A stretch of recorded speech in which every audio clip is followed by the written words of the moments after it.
बेटा हमने Newton laws पढ़े था, उसमें जो मेन था वो है Newton second law of motion. क्योंकि उसी की हमारे पास मैथमेटिकल स्टेटमेंट है, तो Newton second law of motion.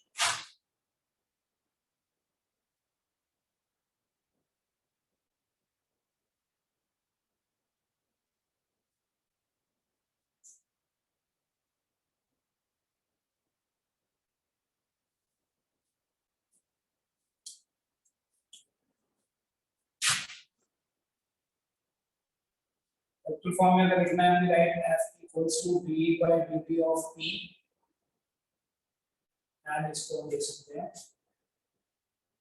अगर किसी बॉडी का मास कांस्टेंट हो तो इसे हम लिखेंगे m into a, क्योंकि अगर मास कांस्टेंट होगा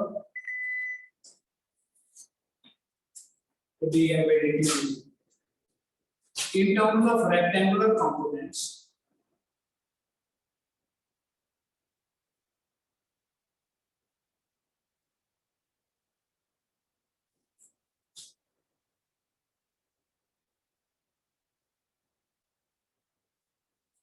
In terms of rectangular components, हम इस स्टेटमेंट को कैसे लिख सकते हैं?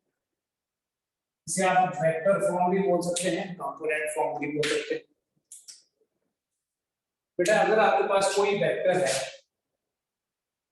आपको याद होगा आपने वेक्टर्स में स्पेस में किसी भी वेक्टर को रिप्रेजेंट करने के लिए कोई वेक्टर अगर मैं ले लूं a, कैसे लिखते हैं बेटा इस a vector? I into ax j ay plus k into az। यहाँ लिखेंगे f वेक्टर को लिखेंगे I into fx j fy plus kx। It is equal to d by dt of momentum भी एक वेक्टर क्वांटिटी है, I into px j py plus k into pz। Further, mass into acceleration है, you can write my mass into iax j ay plus k az।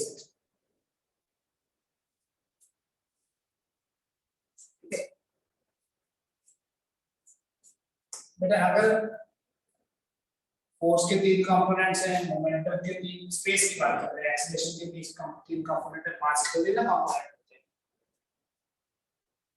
तो इस statement को देखिए मैं ऐसे लिख सकता हूं I into fx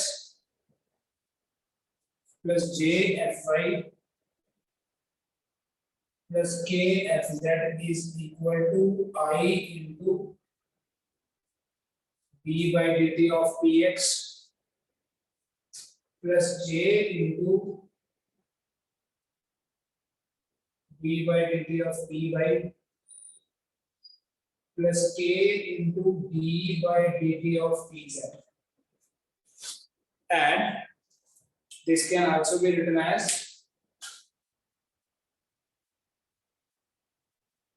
I into max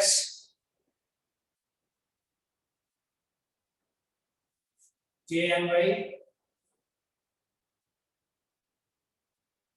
and z। बेटा जब हम पावर्स ये कोफिशिएंट्स को इक्वेट करें, equating coefficients of I, j and k on both sides,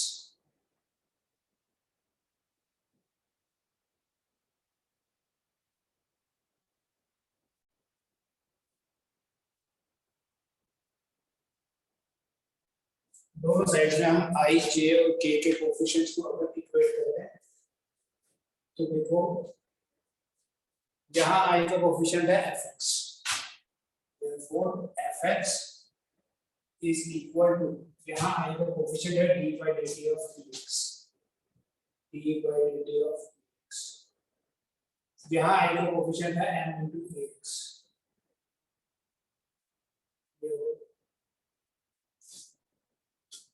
यहाँ j का कोफिशिएंट है fi, यहाँ J का कोफिशिएंट है d/dt ऑफ Py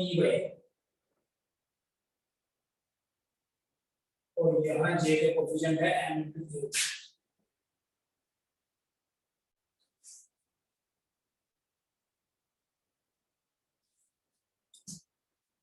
इसी को अगर हम कंटिन्यू करें आगे K का कोफिशिएंट देखें, ये K का कोफिशिएंट है Fz, it is equal to d/dt of Pz and it is equal to m into Az। इसका मतलब ये है कि अगर हम हॉरिजॉन्टल डायरेक्शन में फोर्स लगाते हैं तो हॉरिजॉन्टल मोमेंटम चेंज होता है, हॉरिजॉन्टल एक्सीलरेशन प्रोड्यूस होती है। अगर हम वाई एक्सिस के अलाउंग फोर्स लगाएंगे तो मोमेंटम वाई एक्सिस वाला चेंज होगा और एक्सीलरेशन भी वाई एक्सिस में ही प्रोड्यूस होगी।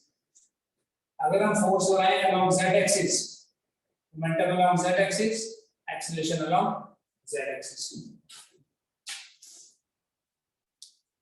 ठीक है, ये है बेटा कि हम आगे फोर्स लगा के बॉडी को ऊपर नहीं ले जा सकते, आगे फोर्स लगाएंगे तो बॉडी आगे ही जाएगी। उसमें जो एक्सीलरेशन मतलब इसका मतलब ये हुआ, न्यूटन सेकंड लॉ का सिंपली मतलब ये है कि जब भी फोर्स अप्लाई करते हैं, when force is applied the velocity of body changes।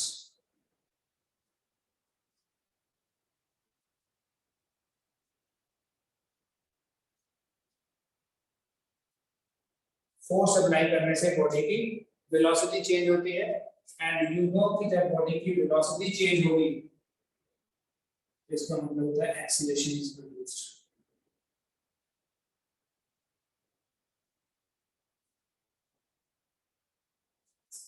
Velocity change होने का ये भी मतलब है कि momentum of the body changes.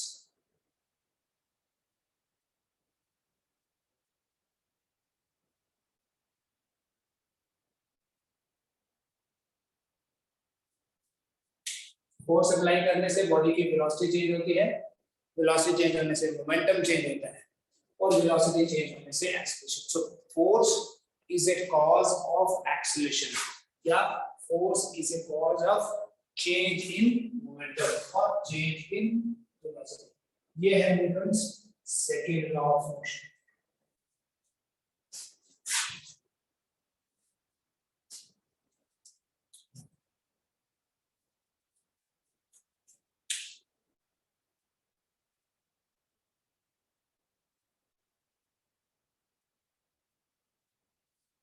फिर आगे देखिएगा,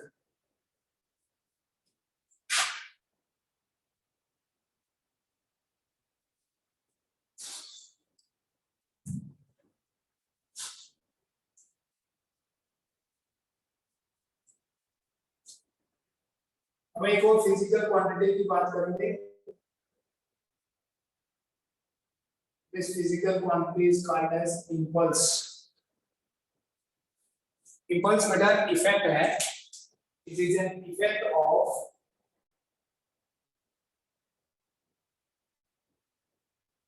an impulsive force।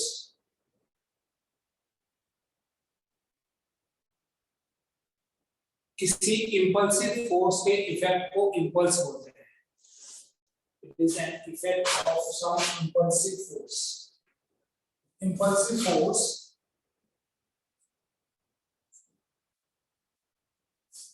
वो फोर्स होती है which acts on a body for a very short duration of time।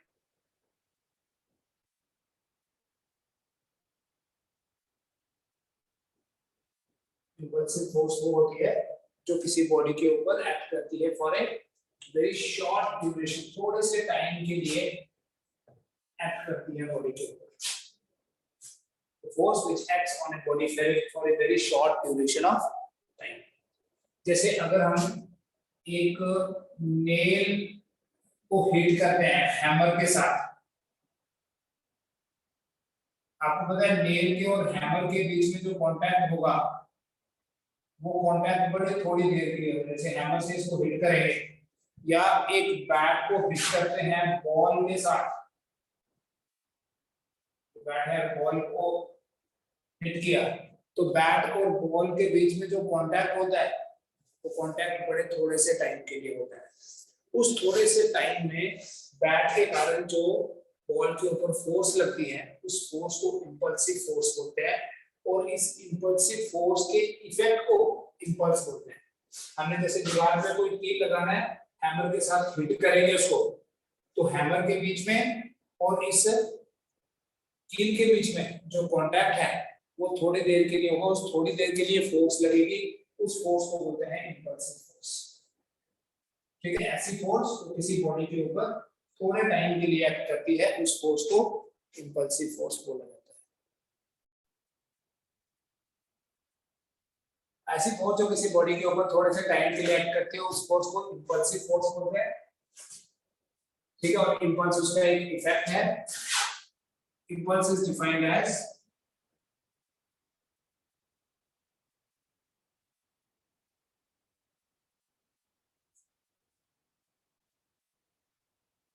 the product of force and the time for which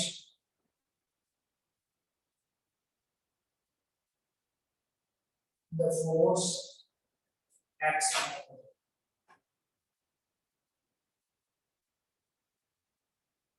Impulse क्या है?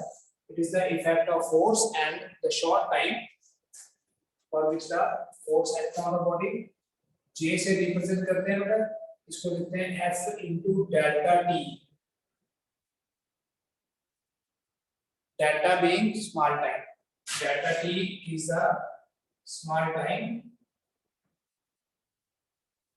for which the force acts.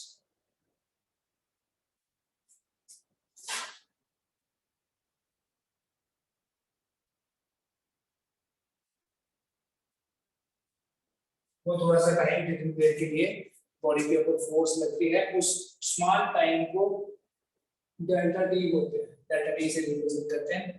बेटा जो impulse का SI unit होगा that would be Newton into second, और जो impulse का dimensional formula होगा,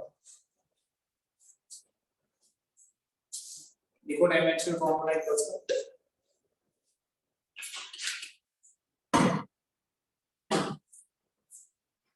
फोर्स का है m1 l1 t minus 2, so it will become m1 l1 t minus 1, और ये ध्यान से देखो this is same as that of momentum.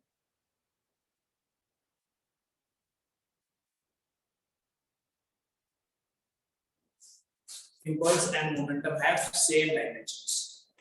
इसको बोलते हैं अगर हम यूनिट की बात करें तो न्यूटन इनटू सेकंड जो है वो भी KG metre per second square second ही बनता है। देखो कैसे, न्यूटन मतलब KG metre per second square into second, it will be KG metre per second.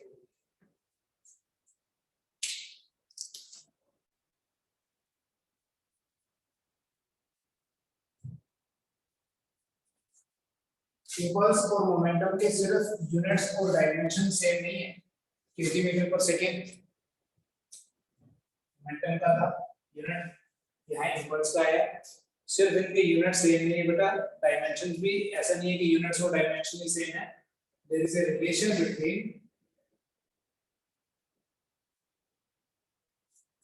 relation between impulse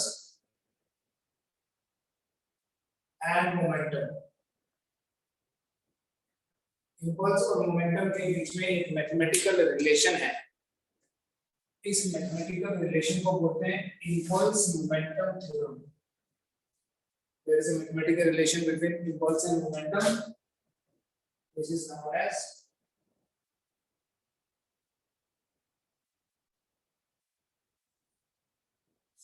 impulse momentum theorem।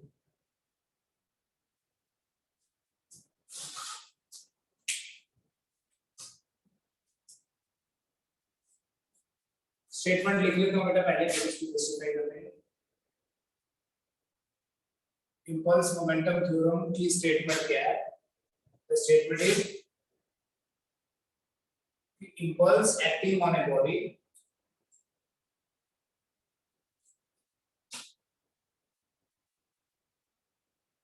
is numerically equal to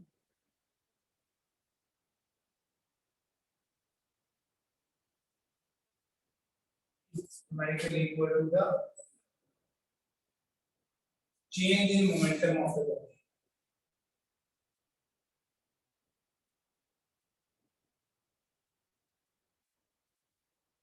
Impulse acting on a body is numerically equal to change in momentum. Impulse is equal to change in momentum. इस relation को impulse momentum theorem. Impulse acting on a body is numerically equal to change in momentum of the body. कैसे देखो? According to Newton's second law, इस पे base numerical आएंगे बेटा. According to Newton's second law, F is equal to dp by dt. इसको हम graph से भी समझेंगे इम्पल्स मोमेंटम थ्योरम को. So we can write this dp is equal to f dt. dp is equal to f dt cross multiply. दोनों sides को integrate करते हैं. Integrating both sides. Therefore, F is a constant force. थोड़े से time में जो लगी average force उसका. P1 P2 लिख देता हूँ यहाँ और यहाँ P1 P2. बेटा इस एक्सप्रेशन में T1 टाइम पे जो मोमेंटम है वो है P1 और T2 टाइम पे जो मोमेंटम है वो है P2. ठीक है, क्या लिखेंगे here P1 is the momentum.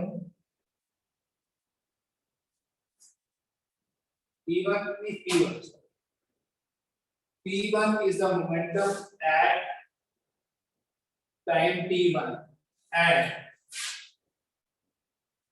P2 is the momentum at time T. T1 time पे जो मोमेंटम है वो है P1, T2 टाइम पे जो मोमेंटम है वो है P2. ठीक है, you know this thing, what is integration of 1 with respect to x? It is x into dx लिखोगे तो इंटीग्रेशन करके x आता है. तो dp की इंटीग्रेशन करती तो क्या आ जाएगा? p from p1 to p2 it is equal to f dt की इंटीग्रेशन करती p from p1 to p2. अब देखना लिमिट्स पुट करोगे, ये लिख लोगे p2 minus p1 f into t2 minus t1. p2 minus p1 क्या है? p2 minus p1 is delta p. p2 minus t1 को लिखेंगे delta, but f delta t तो impulse होता है, इसे j से रिप्रेजेंट करते हैं. So delta p is equal to j और j equal to delta p. ये j तो impulse है,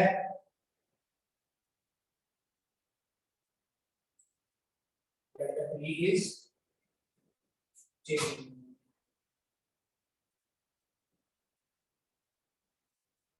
Impulse is equal to change in momentum. ये important statement है, तो चलो पढ़ लिया हमने. इस स्टेटमेंट को याद रखें. कुछ पूछना है इसके रिलेटेड तो पूछो. इंपल्स मोमेंटम थ्योरम को ही हम ग्राफ की हेल्प से समझेंगे या इसी ग्राफ की हेल्प से हम ये देखेंगे कि इंपल्स की मेजरमेंट कैसे करना है. तो ये ग्राफ किसके बीच में होगा? Here we discuss graph between force and time. So we call it as a force time graph. Force और टाइम के बीच में ग्राफ बनाए. सपोज एक केस मान ले लेते हैं. When a constant force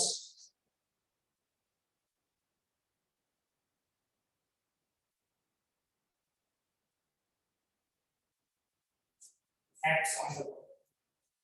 When a constant force acts on the body, जब एक कांस्टेंट फोर्स किसी बॉडी के ऊपर एक्ट करे, मान लीजिए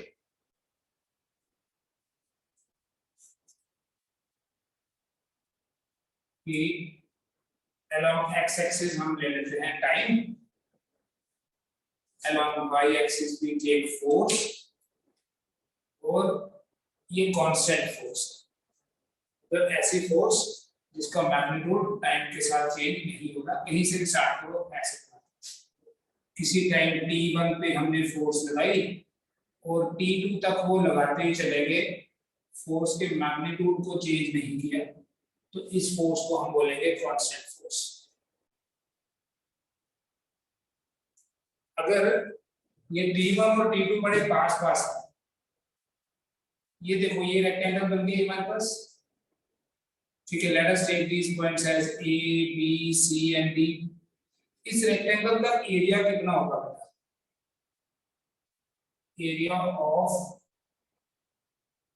रेक्टेंगल, कौन सी rectangle? A B C D will be equal to AB into AD। बेटा ये जो AB है ये तो फोर्स है, AB is force, और जो AD है that is T2 minus T1। ध्यान से देखो, AD is OD minus OA, लिखने की जरूरत नहीं है, it is T2 minus T1, it is F delta T। और यही F डेल्टा T क्या होता है? इंपल्स। और अभी हमने पढ़ा कि इसी इंपल्स को चेंज इन मोमेंटम भी बोलते हैं।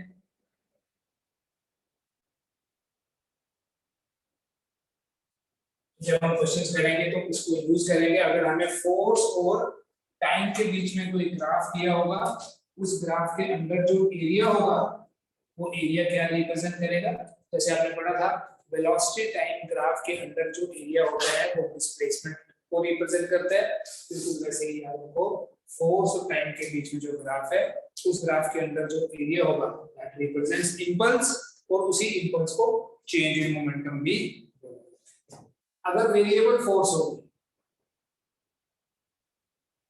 सेकंड केस,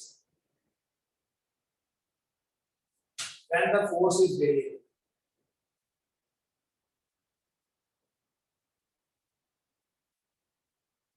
अगर ये एक वेरिएबल फोर्स है, वेरिएबल फोर्स वो होती है जिसका मैग्नीट्यूड टाइम के साथ चेंज होता है। ऐसे भी बना लो, मैंने ऐसे रैंडमली बना, पहले फोर्स कम थी फिर बढ़ गई फिर कम हो गई, ऐसी force whose magnitude decreases with, ऐसी फोर्स जिसका मैग्नीट्यूड टाइम के साथ कम होगा उसे वेरिएबल फोर्स बोलते हैं। जैसे मैं करूँ फॉर ए स्मॉल टाइम, यहाँ देखो ये कोई स्मॉल टाइम है, मान लीजिए dt, for a small time dt let the force is constant। अगर हम फोर्स ले लें, ये फोर्स स्मॉल टाइम dt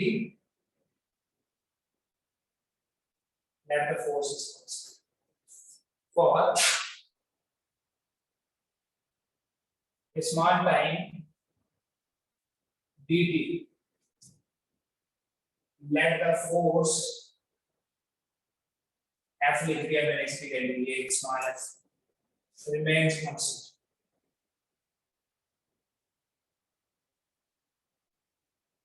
थोड़े से टाइम के लिए फोर्स है वो कांस्टेंट है, सपोज कांस्टेंट ही रहेगी। मतलब कोई भी छोटा सा ड्यूरेशन यहाँ पर भी ले लोगे, ये फोर्स की वैल्यू जितना इस टाइम पे उतना यहाँ पर भी ले लोगे, तो ऑलमोस्ट जब आप ये वाला ड्यूरेशन मिनिमम लोगे बिल्कुल कम, तो फोर्स जो है वो सेम ही होगी दोनों टाइम।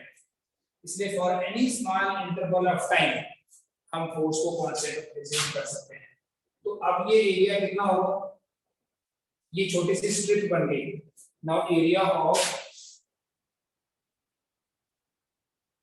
ये जो स्ट्रिप है A B C D is equal to A B into A D. Again देखिए जो ए बी है दैट इज एफ और जो ए डी है दैट इज ए डी, तो एफ डी टी तो है और बेटा यही जो एफ डी टी है, यही जो एफ डी टी है यही तो इंपल्स होता है, ठीक है, यही इंपल्स भी होता है और चेंज इन मोमेंटम भी इसी को बोलते हैं।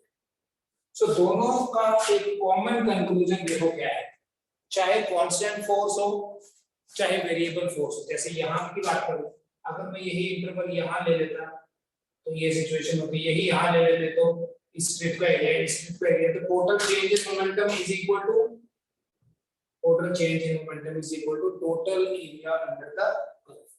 तो ये बेटा एक कॉमन में यहाँ कंक्लूजन लिखूंगा which will help you in numericals कि measurement of impulse by graphical method कैसे करना है। The area under force time graph represents impulse और उसी impulse को क्या बोलते हैं,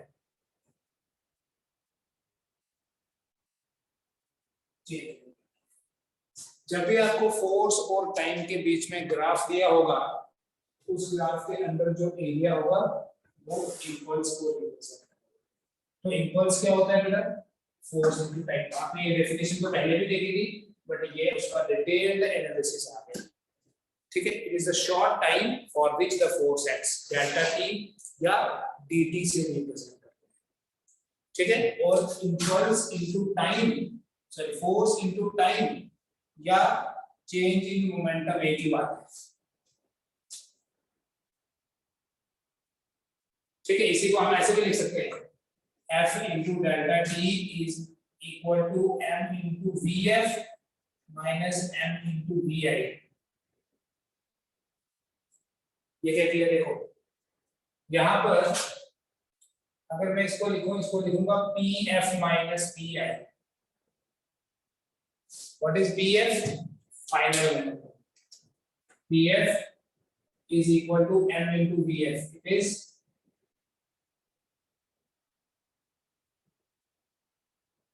फाइनल मोमेंटम। एंड जो PI है that is M into Vi, that's initial momentum,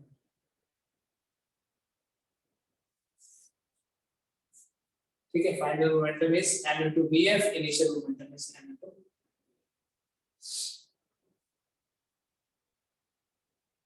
ठीक है। तो M into Vf, M into मास तो सेम ही रहेगा। देखो इस इंपल्स मोमेंटम थ्योरम की डेली लाइफ में बहुत सारे एग्जांपल्स हैं। अगर चेंज इन मोमेंटम कांस्टेंट होगा, समझना है, if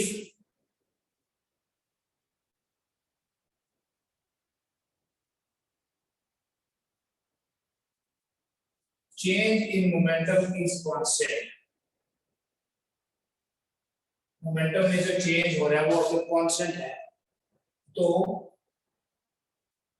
F into delta T constant हो गया, F into delta T constant हो गया तो बोलेंगे F जो है वो इनवर्सली प्रोपोर्शनल टू टाइम है। F हो गया constant divided by delta T। अगर मोमेंटम में जो चेंज हो रहा है वो चेंज कांस्टेंट है तो force inversely proportional to time होती है, दैट इज व्हाई।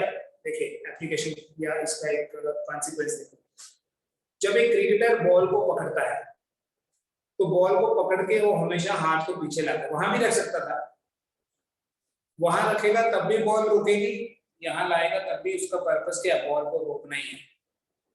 लेकिन दोनों में फर्क देखो क्या है, अगर बॉल को यहाँ रोक दिया तो बॉल जल्दी रुक जाएगी, मतलब टाइम कम लगेगा, और बेटा जब टाइम कम लगेगा तो फोर्स का इफेक्ट ज्यादा होगा, इसलिए इंजरी हो जाती है।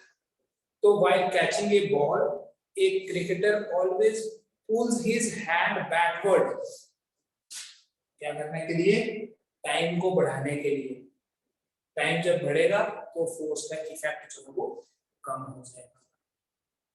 ठीक है, to increase the time, ball पकड़ा और हाथ में से खींच लिया ताकि बॉल धीरे धीरे रेस्ट में आए। बॉल धीरे धीरे रेस्ट में आएगा तो फोर्स का इफेक्ट जो है वो मिनिमम हो जाएगा। ठीक है, इंजरी नहीं होगी। या हमारे जो गाड़ियों में या टू व्हीलर्स या फोर व्हीलर्स में जो सीट होती है, उस सीट के नीचे ना स्प्रिंग्स लगे होते हैं, उन स्प्रिंग्स को बोलते हैं शॉक एब्जॉर्बर्स, शॉकर बोलते हैं शॉर्ट में, शॉकर्स। वो शॉक एब्जॉर्बर क्या, देखो जब कहीं भी जंप लगता है, tyre goes up and then falls down, पूरी गाड़ी नीचे ऐसे, तो जब जंप लगता है ना, अगर वहां एक रॉड लगाई होती तो फोर्स एकदम से ऊपर आ जाती थी, हमें बैक पेन हो जाती, ठीक है, इंजरी हो जाती। तो क्या है, उस शॉकर के थ्रू, उस स्प्रिंग के थ्रू फोर्स ऐसे ऐसे आना शुरू हो जाती है। ठीक है, क्योंकि वो ऐसे कनेक्टेड है। जब फोर्स ऐसे ऐसे आना शुरू हो जाएगी, मतलब घूम घूम के आएगी, तो टाइम ज्यादा लगेगा, और टाइम ज्यादा लगेगा तो फोर्स का इफेक्ट जो है वो कम हो जाएगा। ये इंपल्स मोमेंटम थ्योरम के बेसिस पे ही हम बता सकते हैं। टाइम बढ़ा, फोर्स का इफेक्ट कम हो गया। ठीक है, और भी बड़ी सारी चीजें हैं। हम एक कंक्रीट फ्लोर के ऊपर अगर जंप करें, छत से जंप करते हैं, सॉलिड फ्लोर के ऊपर जंप करते हैं, तो क्या होता है, हमें ज्यादा इंजरी होती है इन कंपैरिजन अगर हम किसी रेत के ढेर के ऊपर जंप करें तो इंजरी नहीं होती। क्योंकि जब हम कंक्रीट फ्लोर के ऊपर जंप करेंगे,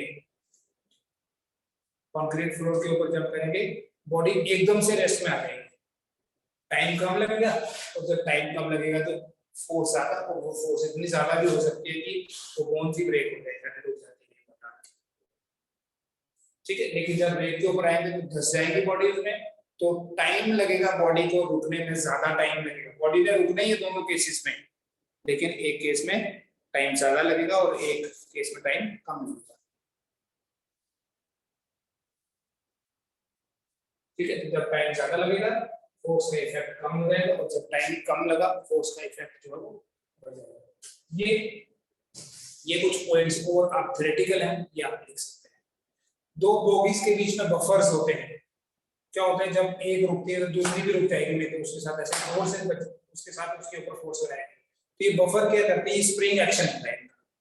स्प्रिंग एक्शन होता है मतलब जैसे ही टकराएगी इसके साथ तो फोर्स का इफेक्ट जो है वो स्लो हो जाएगा, और जैसे ही इफेक्ट स्लो हो जाएगा, मतलब स्लो होना क्या होता है, टाइम ज्यादा लगना, टाइम ज्यादा लगेगा तो फोर्स कम हो जाएगी, टाइम कम लगेगा तो फोर्स का इफेक्ट ज्यादा हो जाएगा। ठीक है, ये सब इंपल्स मोमेंटम थ्योरम पे ही बेस्ड है। कुछ पूछना तो पूछो।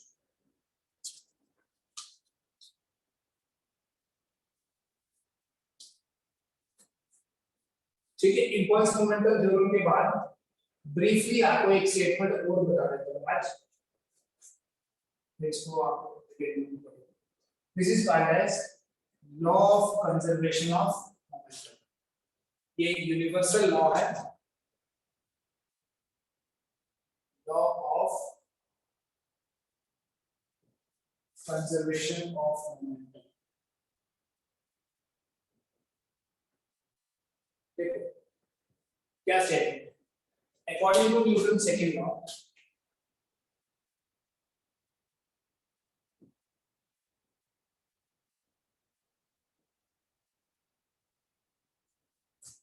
according to Newton's second law of motion, F is equal to dp by dt।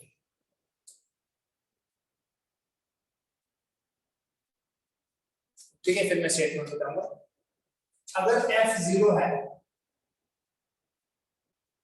if F equals to 0, then dp by dt 0।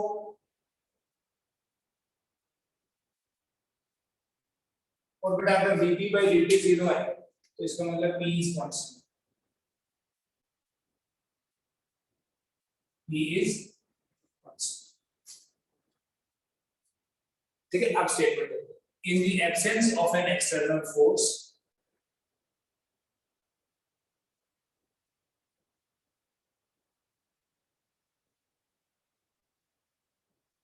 the momentum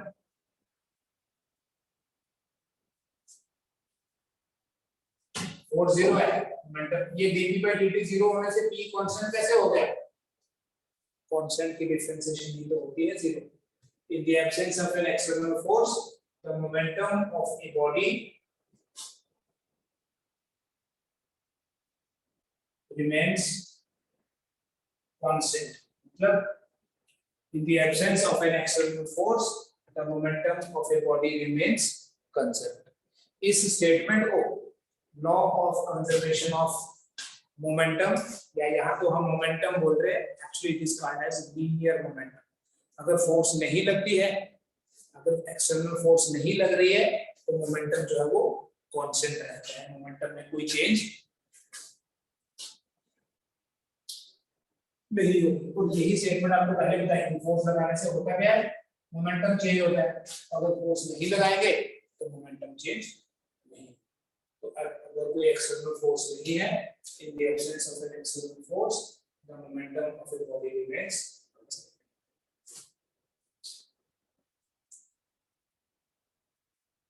ठीक है, देखो जैसे एक बुलेट फायर करते हैं, जैसे एक बुलेट फायर करते हैं, जब बुलेट ये आगे जाती है, the gun is रिकॉइल्ड back.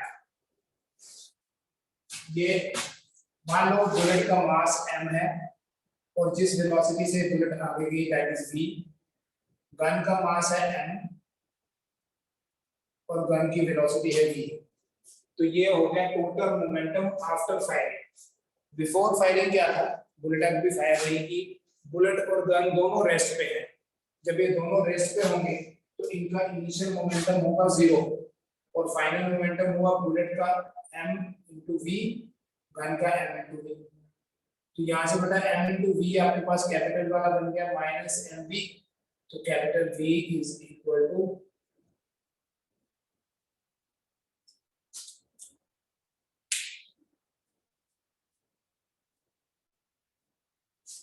Minus mv divided bye.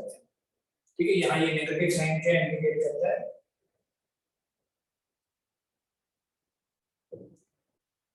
कि जब ये बुलेट आगे जाएगी, the gun will be recoiled back. That the gun is recoiled back. Bullet fire करने से गन जो है वो तो बैकवर्ड रिकॉइलिंग होता है. तो इसीलिए when the bullet is fired from a big gun, the gun is always placed in contact with the shoulder. Otherwise this gun यहाँ रख के मारेंगे तो ये पीछे आएगी तो शोल्डर को हिट करेगी. It is always placed in contact with the shoulder. उससे दो चीजें होती हैं, एक तो इंजरी नहीं होती और दूसरा जब वो गन को हमने अपनी बॉडी के साथ टच कर लिया तो इफेक्टिवली मास बढ़ जाएगा. तो ये रिकॉइल वेलोसिटी मतलब हमें जो धक्का लगेगा वो थोड़ा सा ही है. ठीक है, ये मोमेंटम कंजर्वेशन की कुछ बेसिक चीजें हैं, इनको देख लें. कुछ और एडवांस और टेक्निकल चीजें हैं उनको हम नेक्स्ट क्लास में देखेंगे. ठीक है.